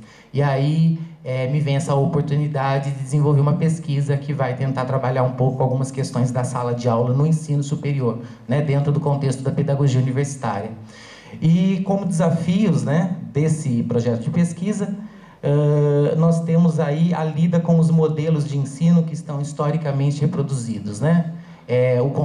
Os contextos formais e informais, né, com os quais nós convivemos ao longo desses 8 anos de trabalho no ensino superior, tem demonstrado cada vez mais a permanência de alguns modelos, a cristalização de alguns modelos de ensino que estão muito ligados à aula magistral, né? Então, aquele professor que adentra a sala e lá dá aos estudantes o seu conhecimento. E os alunos estão ali para absorver apenas, né? Então, esses processos de ensino e aprendizagem que permanecem, mas que começam a se desestruturar, a não corresponder mais às necessidades que o ensino superior demanda, fazem com que a gente se volte, então, para a pesquisa sobre o papel das metodologias ativas de ensino e aprendizagem na universidade, no ensino superior, né? Pensando a questão da qualificação do trabalho docente, né? Ontem à noite a professora Mabel estava nos falando, né, da importância dessa mudança e da necessidade de um professor que tenha conhecimento, porque mudar o seu modo de ensinar, pensar, refletir, reconstruir o modo de ensinar e aprender no ensino superior demanda ainda mais conhecimento do professor, né? Além do conhecimento da sua área, os conhecimentos que estão ligados à área pedagógica, né? Então, repensando, tendo como desafio a reflexão sobre a qualificação do trabalho docente para além das práticas ainda muito tradicionais de ensino e aprendizagem. Tendo nessa pesquisa a possibilidade, então, de interagir com o conhecimento, repensando a questão da autonomia e da significação, né? Pensando como é que se dá dentro do espaço da sala de aula os processos de ensino e aprendizagem, tanto do ponto de vista do professor quanto do aluno, né? Como será que é o trabalho, como será que o aluno e o professor entendem e participam e desenvolvem metodologias ativas, né? Então, a nossa pesquisa vai ser uma pesquisa que vai coletar dados de campo, né? Eu vou para dentro de uma universidade pública, né, na área da saúde, um desafio enorme, porque eu não sou da área da saúde. Vou adentrar a sala de aula, terei a possibilidade de assistir aulas, acompanhar o trabalho que é desenvolvido por professores que se propõem a trabalhar com metodologias ativas de ensino e aprendizagem. Então, a coleta de dados vai ser feita lá, dentro da sala de aula, né? Pensando, então, essa questão da autonomia e da ressignificação que perpassa essas mudanças. E tendo também a questão da reflexão e reconfiguração da avaliação da aprendizagem no ensino superior. Então, eu quero observar, assim, como que se dá essa questão da metodologia ativa, do ensino-aprendizagem nesse contexto, mas, junto a isso, vem uma outra questão muito importante, muito séria, que é a questão da avaliação. Isso é uma questão que não está apartada, né, do ensino e da aprendizagem. A avaliação caminha junto com o processo do ensinar e do aprender. Então, como, dentro de um contexto de metodologias ativas de ensino e aprendizagem, eu trabalho a avaliação, né? Como que essa avaliação acontece? Que mudanças decorrem para a avaliação, a escolha de outros modos de trabalho, né? Então, a pesquisa vai se debruçar também sobre isso. O ensino, a aprendizagem e a avaliação nesse contexto, né? No ensino superior. Nós vamos usar outros instrumentos de pesquisa, obviamente, né? Não só a observação em campo, nós vamos dialogar com esses professores do ensino superior que vão nos receber, né? Que vão nos acolher, tentando, inclusive, junto com eles, refletir e reconstruir a respeito da temática, né? Então, nós temos a possibilidade também de realizar entrevistas e grupo focal que nos permita não só pesquisar, mas contribuir com o trabalho que já é desenvolvido dentro da universidade. É nesse contexto que a minha pesquisa vai se desenvolver. Ela está ainda bem no início. Nesse ano agora de 2018, eu vou iniciar minha coleta de dados, né? Agora, nos próximos meses, nós vamos dar início a essa coleta de dados e esse processo de imersão mesmo nesse contexto da sala de aula do ensino superior. E, para finalizar, eu não poderia deixar de citar a nossa querida professora Mabel, né? Não tem como fugir, né? É ela a nossa grande inspiração. Então, ela escreve: a sala de aula, portanto, não é apenas o cenário da docência ou da discência. É o cenário do encontro e das múltiplas possibilidades que professores e alunos têm de fazer dele um tempo de aprendizagem, de trocas, de descobertas e de experimentação. Essa condição exige, porém, um alargamento do conceito de sala de aula, que precisa explodir as linhas retas do espaço retangular que a dimensiona e incluir o movimento e a possibilidade de novas racionalidades. Exige ainda uma reconfiguração dos históricos papéis atribuídos ao professor e aos alunos, numa relação mais horizontal, que inclua responsabilidades e autorias partilhadas. Certamente essa condição não significa que o professor deixe de exercer suas atribuições propositivas e nem prescinda de intencionalidade pedagógica. Significa que ele pode incluir nessas responsabilidades a condição coletiva. Um trecho que define magistralmente aquilo que a gente espera desenvolver dentro da nossa pesquisa. Muito obrigado.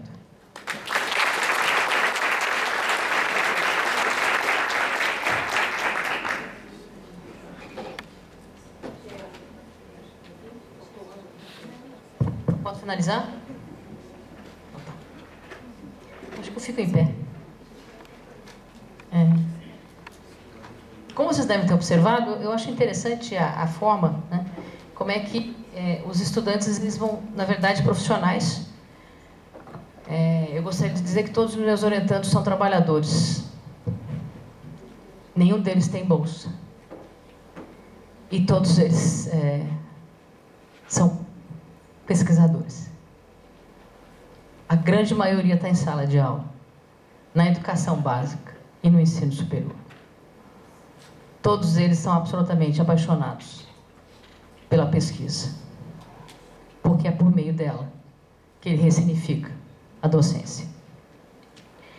No campo da pedagogia universitária, a gente começa a perceber, então, algumas perspectivas. E aí, talvez a ideia de algumas superações. Penso que as universidades e os departamentos de educação que têm uma contribuição importante na perspectiva da formação, eles precisam enfrentar alguns desafios. E nessa ideia, nós temos que desencadear no processo de fazer com que esta pesquisa ressignifique estas práticas. Foi muito falado hoje, no dia de hoje, a ideia da pesquisação. Se nós analisarmos, o GEPU ainda está em processo de olhar-se também. E, consequentemente, desenvolver pesquisas que nos permitam nos olhar. Temos algumas pessoas que estão tentando fazer isto. Mas quando a gente fala da pesquisação, ela está acoplada a uma ideia de pesquisa colaborativa. E sendo essa ideia de pesquisa colaborativa, ela necessariamente precisa ser construída com o outro. E necessariamente, este outro também significa outro território. Logo, nós temos que apreender o processo de construção da nossa profissionalidade para que a nossa professoralidade se caracterize de fato como algo que nasce da base. Significa que temos que pensar nós mesmos. Ainda estamos no processo de tentar fazer isto. A pedagogia universitária pode ser um campo absolutamente fundamental para que a pesquisação, que muitas vezes foi negada como alguma coisa que diziam que não era pesquisa séria, porque muitas vezes ainda temos uma lógica extremamente dura de acharmos que as ciências exatas tem o dom, então, de fazer pesquisas. E que a pesquisa na área da educação e das ciências humanas ainda precisam provar a todo tempo que fazemos pesquisa, sim. E que a pesquisa-ação precisa ser respeitada como campo epistemológico e como campo profissional. O grande desafio e a perspectiva seria melhorar a nossa difusão, mas não apenas pelo fato que temos que provar que produzimos. E as redes devem ser espaços de produção e difusão de conhecimento. Eu espero que este evento que a gente está pensando, a gente saia daqui, mas permaneça junto. É isso que ela tenta dizer, ou Amanda tenta falar, que é a ideia de além fronteiras. E eu não preciso legitimar, muitas vezes, a fronteira norte do hemisfério do globo para dizer que existe a formação e a qualidade da educação. É necessário, então, que a gente possa utilizar essa pesquisa para mudar efetivamente as práticas pedagógicas universitárias. E, por último, só tem mais um, estou acabando. Tem mais um? Fernando! Estou acabando, Fernando, poxa! Eu só falei uma vez, Fernando, tá? A pedagogia universitária é um campo epistemológico que possibilita a construção, implementação e avaliação permanente acerca de... Acho que 3 grandes focos, eu penso, e acho que as reuniões de ontem e a discussão de hoje me permite pensar esses caminhos. Então, a pedagogia pode se caracterizar como um lugar, né? Que as pesquisas e possibilite diversas vertentes, e aí eu penso a pesquisa também, a ação e a pesquisa colaborativa. Eu penso que a gente tem que avançar na formação do docente, no ensino superior, e quando eu falo formação, eu coloco formação inicial, continuada, afirmo e reafirmo a importância da formação em todos os saberes profissionais que caracterizam as docências e as pedagogias universitárias, e reforço a importância do campo epistemológico da pedagogia universitária, que fortalecerá práticas educativas e saberes profissionais. Nessa mesa aqui, que eu tive o prazer de estar, a gente percebe uma preocupação com a formação de professores, saberes profissionais. Deixa eu trocar, tá acabando, que isso aqui enche o saco, fica toda hora com esse barulho. Alô? Desculpa, terceiro palavrão. Estou me controlando. O papel formativo dos grupos de pesquisa. Eu saio daqui pensando que a gente precisa ressignificar os grupos de pesquisa. E eu faço... pode parecer preguiça, me desculpe se eu sou repetitiva. Mas a gente precisa também saber agradecer em todos os momentos da nossa vida. Quando eu terminei meu doutorado, eu lembro que a Mabel estava na minha banca, ele olhou para mim e falou assim, eu nunca tinha conseguido fazer mestrado, doutorado com a Mabel, mas ela sempre me acompanhou nas bancas e nas minhas formações. E eu disse assim, Mabel, você me aceita como sua pós-doutoranda? Ele disse, corre que eu estou indo, que eu estou finalizando. Por que eu estou dizendo isso? Porque a partir disso, eu comecei a frequentar o grupo de pesquisa da Mabel. Foi lá que eu aprendi uma diferença enorme entre grupo de pesquisa e grupo de formação e pesquisa. Ninguém nos ensina isso. Mas a gente está na universidade e precisa produzir conhecimento. Talvez ela não saiba, mas os processos de aprendizagem que o teu grupo de pesquisa, Mabel, me possibilitou, me fizeram acreditar num grupo de pesquisa que tem intencionalidade da formação e não apenas da publicação. Então, publicamente, eu te agradeço por me acolher quase 10 anos no seu grupo de pesquisa. E o respeito que ela tinha, desde o aluno de iniciação científica até o reitor da universidade, porque ela tinha um grupo assim, é uma das coisas que eu mais admiro nela. Porque isso, para mim, é universidade, é educação, é conhecimento e é transformação. Agora eu acabei, tá? Valeu aí.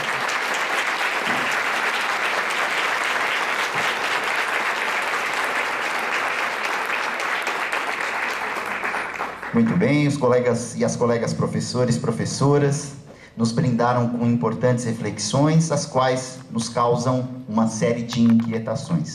E com o intuito de acalmar essas inquietações, acho que temos tempo para uma rodada de 3 perguntas. Para facilitar, vou pedir a gentileza para que a pessoa inicialmente se identifique, em seguida aponte para quem a pergunta será direcionada e, por fim, apresente a questão.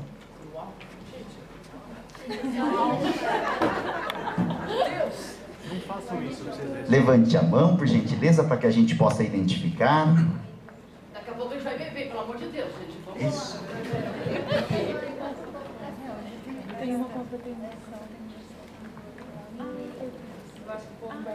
Eu acho que o povo quer beber. Não é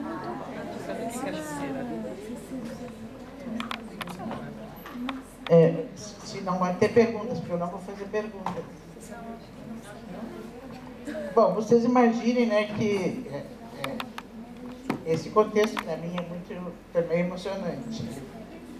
Acho que muitas pessoas perguntam, né, por que eu não me aposento, por que eu não paro, né? Eu creio que da minha geração de colegas, não é? Talvez eu seja a única que permaneça, né? Se eu olhar assim, a minha geração profissional, desde a minha escola normal até os meus colegas pares na universidade. E é difícil explicar, né? Inclusive para a própria família, né? Que fica, às vezes, muitas vezes, cobrando da gente, né? E não dá para explicar se a gente não compreende isso, né? Que a gente vivenciou aqui. Eu acho que nós, professores, temos uma condição profissional que extrapola em muito a questão de um fazer técnico, em que pese eu acho que toda a profissão envolve um conhecimento e uma técnica. Né? Mas ela se estabelece num mundo de profissões onde o significado humano tem um grande sentido. Talvez as profissões da saúde, quando bem vivenciadas, também tenham essa mesma dimensão. Porque nós não curamos corpos, mas somos capazes de fazer bem ao espírito, ou não fazer bem ao espírito. Né? E essa condição, então, da compreensão humana da relação, né, é alguma coisa muito, muito estimulante. Né? Eu penso assim que nós até somos, às vezes, eu me vejo um pouco narcisista, né? Penso que eu me alimento dos alunos, né? Me alimento dessa relação. Então, se eu faço bem para os outros, não é? Esse coletivo me mantém muito viva, muito ativa, né? E muito reconfortada. Agora, acho que a grande alegria desse processo, né? Para quem está assim, na fase final de produção, né? É exatamente poder ter a alegria de assistir esse grupo, né, que a Antônia aqui personifica, como tenho tido outros, né, como tem o grupo da Sandra, na Bahia, que são um pouco assim os meus filhotes, né? O grupo que constituiu comigo, inicialmente, a partir... A Sandra, por exemplo, voltava de um doutoramento no Canadá e ela me dizia assim, eu não tenho ambiente no Brasil, porque como eu não fiz doutorado aqui, eu chego nas Amped da vida e eu não tenho com quem conversar, porque sempre as pessoas têm o seu nicho, né, do seu programa, do seu coletivo. Né? E eu preciso de alguém que me organize, né, e me receba para isso. Então, esse foi um processo assim, de acolhimento muito interessante. E outros grupos, né? Outros grupos, a Antônia falou aqui em reitor, nós tivemos um colega que foi meu orientando de doutorado, foi eleito reitor da sua universidade e viajava e continuava assistindo as nossas reuniões de pesquisa, né? Foi reeleito reitor, continuou no grupo de pesquisa. Então, são coisas que não têm preço, né? Porque, na realidade, às vezes a gente tinha algum financiamento para ajudar o deslocamento, muitas vezes não tinha, então as pessoas compravam as passagens aéreas, né? A partir do seu bolso, da sua condição. Né? Então, assim, muitas vezes eu penso que aquilo que eu escrevi e que consegui produzir, né, também tem por trás muitas outras pessoas que me ajudaram nessa construção. Né? Nada é individual, nada é unicamente de uma mente iluminada, mas é fruto de relações, né? Fruto de lutas coletivas, de reflexões, né? De espaços que também propiciaram essa produção intelectual sobre um tema que de alguma forma apaixona. Sem paixão as coisas não têm muita graça, né? Então a gente faz aquilo que não pesa, porque não é que não dê trabalho, não é que a gente não canse, mas na realidade, na balança, o positivo, né, é muito mais forte, né, do que o prato, talvez, da exigência e do sacrifício. Né? Então, não tem preço isso que vocês me proporcionaram aqui, tanto hoje na fila dos livros, né? Eu sei que os livros estavam em liquidação, estavam mais baratos, mas, né, porque é muito interessante, muito bom a gente saber assim, né, que de repente lá no fundo do Brasil, lá no finzinho do Brasil, aquilo que a gente faz acaba tendo sentido para os outros, né? Sentido para outros pesquisadores, para outras reflexões, né? Para outras pesquisas, outras ressignificações. Então, eu me sinto assim, plenamente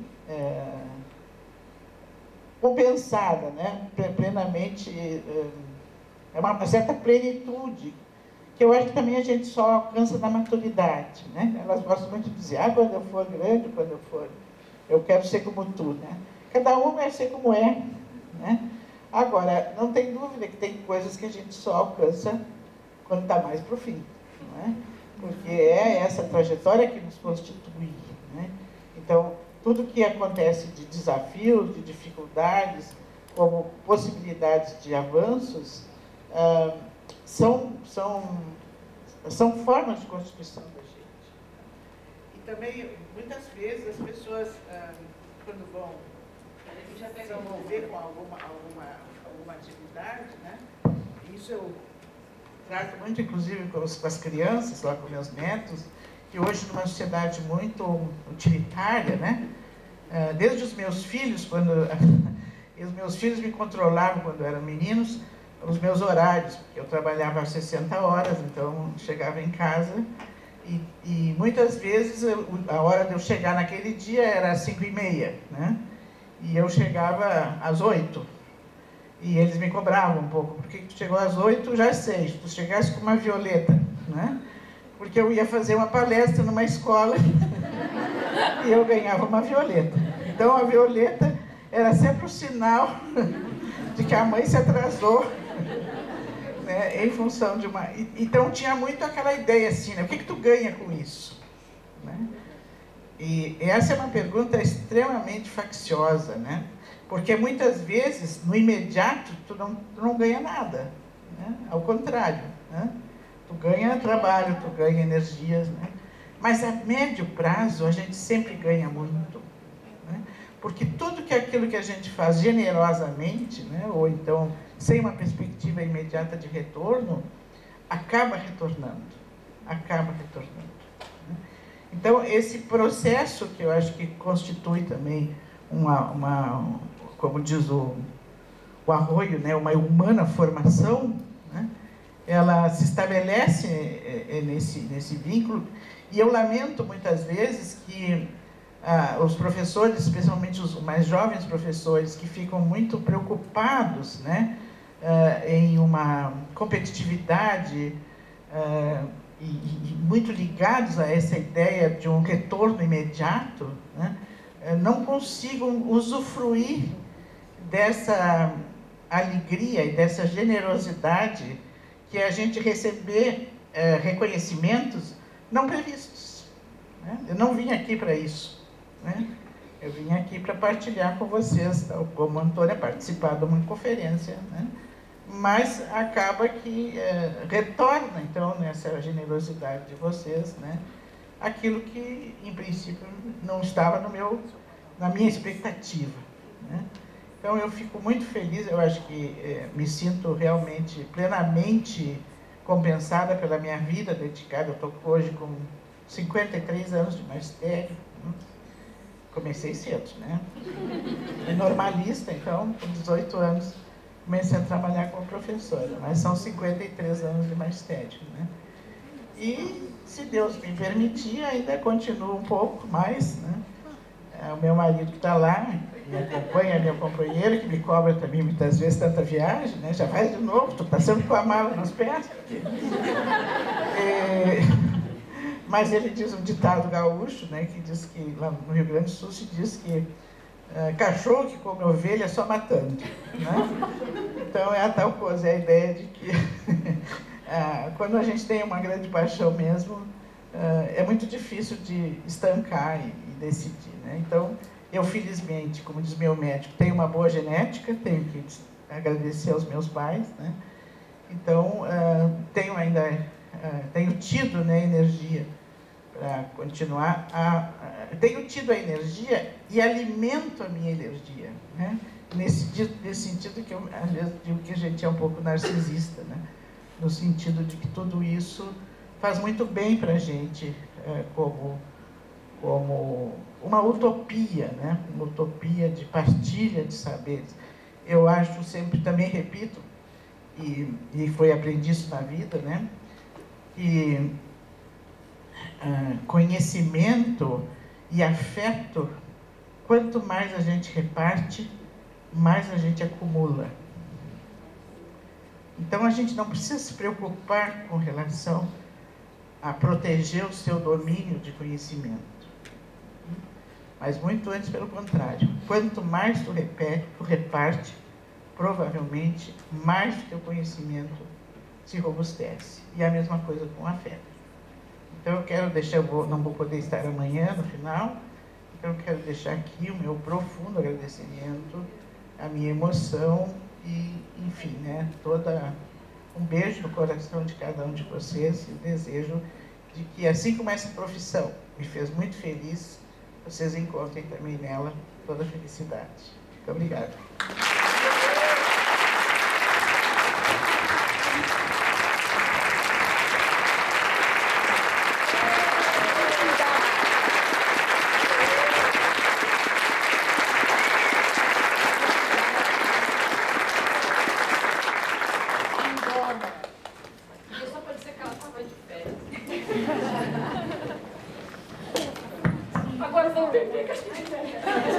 Pessoal, espera um pouquinho aí, que a gente tem mais uma surpresa para vocês, só um instantinho. A gente vai sortear 3 livros rapidinho aqui. A gente fez uma lista com o nome de todo mundo e vamos colocar assim, se a pessoa não estiver aqui, ela não ganha, a gente sorteia de novo, tá bom? Então eu vou pedir para o pessoal da mesa falar o número de 1 a 207. Vai, Amanda. 17. André Luiz Messete Cristofoletti. O André não vale, que ele já tá lá no Tortugas. 200. Vânia Nunes Fernandes. Outro? Perdeu. 101. José Renato Gato Júnior. Também não. Perdeu também. 20. Andréia Cristina Urbansic.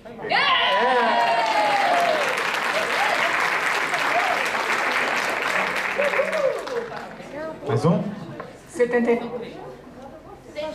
9. Gislaine Marli da Rosa. Gislaine.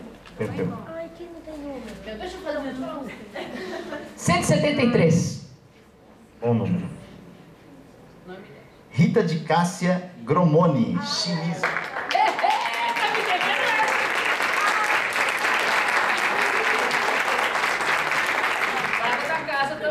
Excelente doutorado que ela fez, foi um prazer estar na banca dela também. Parabéns. Armação, isso aí. Mais número, Cacá? Pode falar isso. 40. Caroline Polido. Não? 62.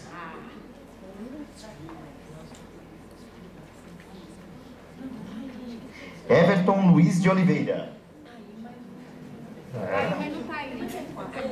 35. 35. Foi você, Fernando? Não? Ai, sou eu, gente. Não. Vai. Outro. Abner Silva Xavier.